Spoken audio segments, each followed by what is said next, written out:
আবু মোহাম্মদ আল Jolani, পুরো নাম আহমেদ হুসাইন আল শারা। ৪২ বছর বয়সী এই জোলানির কাছেই হার মেনেছেন ৫৯ বছর বয়সী বাশার আল আসাদ। উড়োজাহাজে চড়ে পালিয়ে সিরিয়ার প্রেসিডেন্ট এখন দেশ ছাড়া। অন্যদিকে আল জোলানির তাহরির আল শামের কাছে পতন হয়েছে আসাদের ২৩ বছরের শাসনের। জোলানিকে এখন বলা হচ্ছে আসাদের শক্ত মসনদ চূর্ণ বিচূর্ণের মাস্টার মাইন্ড। জেনে নেওয়া যাক আল জোলানির জীবন কাহিনী। জোলানির পরিচয়। আবু আল জোলানির জন্ম সৌদি আরবের রিয়াদে ১৯৮২ সালে। তার বাবা ছিলেন পেট্রোলিয়াম প্রকৌশলী।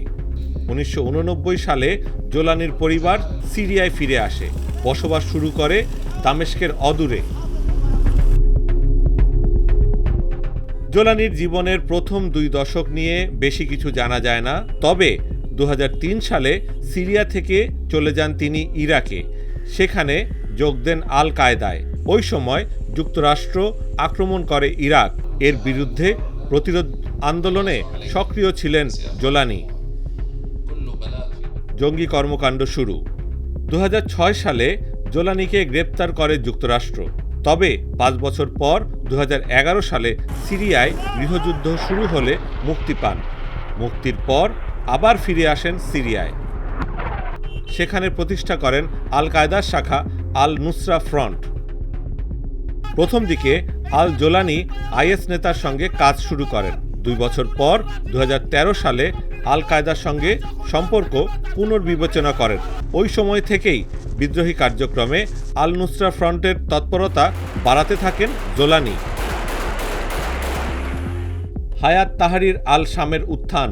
২০১৬ সালে জোলানি আল নুসরা ফ্রন্টের নাম পরিবর্তন করে জাবাত ফাতে আল শাম রাখেন।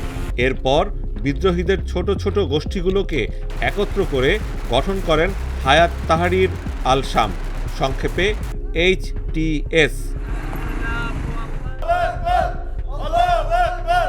HTS ২০১৭ সালে সিরিয়ার উত্তরাঞ্চলীয় ইদলিবে প্রশাসন পরিচালনার জন্য সিরিয়ান সালভেশন গভর্নমেন্ট প্রতিষ্ঠা করে। অভিযোগ রয়েছে HTS কঠোর হাতে শাসন করে এবং বিদ্রোহীদের সহ্য করে না। জোলানি সন্ত্রাসী না মুক্তিযোদ্ধা? জাতিসংঘ, যুক্তরাষ্ট্র, তুরস্ক এবং ইউরোপীয় ইউনিয়ন HTSকে সন্ত্রাসী সংগঠন হিসাবে বিবেচনা করে, কিন্তু জোলানির দাবি তারা সন্ত্রাসবাদের পথ ছেড়েছে, কাজ করে জাতীয় ইস্যু নিয়ে। যুক্তরাষ্ট্র ২০১৩ সালে বৈশ্বিকভাবে সন্ত্রাসবাদে বিশেষভাবে নিবেদিত ব্যক্তি হিসেবে ঘোষণা করে আল জোলানিকে। তাকে ধরার জন্য ২০১৭ সালে $10 মিলিয়ন পুরস্কারও ঘোষণা করেছিল। বর্তমান পরিস্থিতি। বাশার আল আসাদের পতনের পর জোলানি কি সিরিয়ার ভবিষ্যৎ নেতা হবেন, নাকি আন্তর্জাতিক সম্প্রদায়ের চোখে থাকবেন সন্ত্রাসী?